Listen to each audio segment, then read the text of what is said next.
মামুন আমার সবচেয়ে খারাপ লাগে মামুনুল হক আর খালেদ সাইফুল্লাহ লাগে।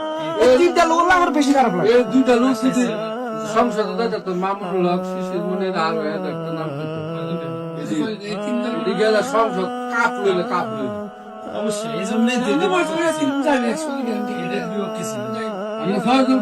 কথাটি কম এই কথাটি বিএনপির একটা লোকে 70 বছর উনি কইতেন এই যে 24-এর গণ অভ্যুত্থানে না বিএমপি আসলে সামনে নেতৃত্ব দিছে, না জামাত দিছে, একমাত্র সরমানের নাইবা আমির সামনে নেতৃত্ব দিছে।